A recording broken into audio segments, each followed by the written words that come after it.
नमस्कार दोस्तों, आज हम बात करने जा रहे हैं एक ऐसी प्रेम कहानी की जो बॉलीवुड की सबसे चर्चित, सबसे अनोखी और सबसे रहस्यमयी प्रेम कहानी मानी जाती है।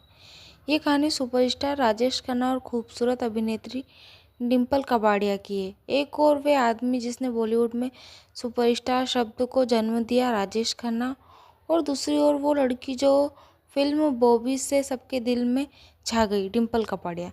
दोनों की उम्र में तो बड़ा फासला था, लेकिन दिलों में गहरा प्यार। एक ऐसा प्यार जो शादी तक पहुंचा, फिर टूट गया, लेकिन रिश्ता कभी नहीं टूटा। साल 1972 जब राजेश खन्ना अपने करियर के शिखर पर थे, आराधना, कटी पतंग, आनंद, अमर प्रेम जैसी हिट फिल्मों में एक के बाद एक हिट फिल्म दे रहे थे। उनका ब्रेच ऐसा था कि लड़कियां उनके पोस्टर पर लिपस्टिक से किस कर देती थी। इसी दौरान एक दिन एक पार्टी में उनकी नज़र पड़ी मासूम मुस्कुराती हुई लड़की डिम्पल कपाड़िया। डिम्पल कपाड़िया उस समय सिर्फ 16 साल की थी और उनकी पहली फिल्म बॉबी अभी रिलीज़ भी नहीं हुई थी। राजेश खन्ना उनसे लगभग 15 साल बड़े थे, लेकिन कहते हैं प्यार कभी उम्र नहीं देखता। राजेश खन्ना उस समय मासूम सी लड़की और सादगी और जोश से तुरंत प्रभावित हो गए। बॉबी फिल्म रिलीज होने से पहले ही एक दिन अचानक खबर आई, राजेश खन्ना शादी कर रहे हैं और दुल्हन डिम्पल कपाड़िया। बॉलीवुड में जैसे तूफान आ गया। हर कोई हैरान था, राजेश खन्ना और डिम्पल कपाड़िया, क्योंकि डिम्पल उस समय एक उभरती हुई स्टार थी और राजेश पहले से स्थापित सुपरस्टार। राजेश खन्ना ने डिम्पल से 18 महीने की जान पहचान के बाद शादी कर ली। उनकी शादी इतनी भव्य थी कि मुंबई की सड़कों पर लोगों की भीड़ उमड़ पड़ी। हर कोई उस जोड़ी को देखने के लिए उत्साहित था। डिम्पल के पिता चंपक कपाड़िया ने पहले इस शादी पर आपत्ति जताई थी, लेकिन बाद में बेटी की खुशी देखकर मान गए। शादी के बाद डिम्पल ने फिल्मों से ब्रेक लिया। उन्होंने अपने घर को प्राथमिकता दी और राजेश खन्ना के साथ जीवन बसाने की कोशिश की। दोनों की 2 बेटियां हुई, ट्विंकल खन्ना और रिंकी खन्ना। लेकिन धीरे धीरे इस शादी में दरारें आने लगी। राजेश खन्ना का स्टारडम गिरने लगा था और वो पहले जैसे सुपरस्टार नहीं रहे। वहीं डिम्पल बहुत ही स्वतंत्र विचारों वाली थी और दोनों के स्वभाव में बहुत फर्क था। राजेश खन्ना काफ़ी पारंपरिक सोच रखते थे, जबकि डिम्पल कपाड़िया आधुनिक विचारों की थी। इन मतभेदों ने रिश्तों में दूरियां पैदा कर दी।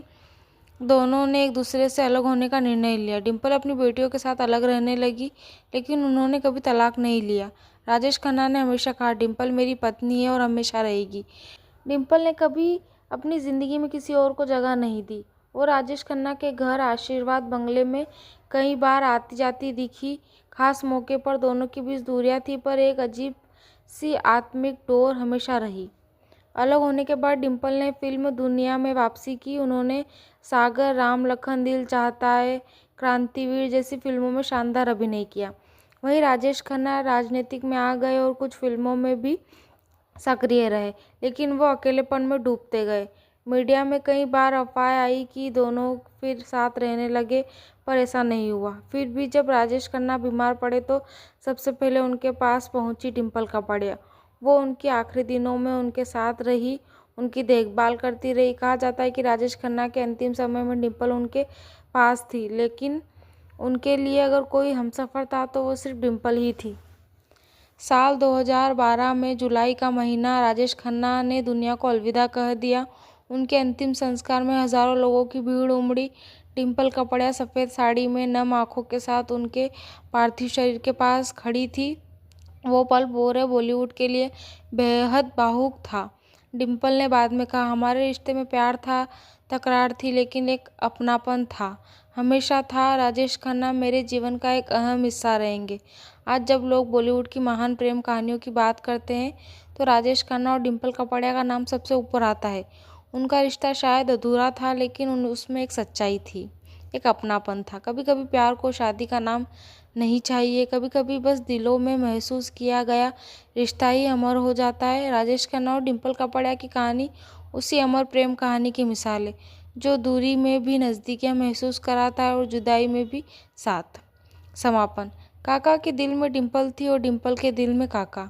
उनका प्यार भले ही अधूरा रहा, पर हमेशा जिंदा रहा, जैसे राजेश खन्ना की मुस्कान और डिम्पल की आंखों में वो चमक।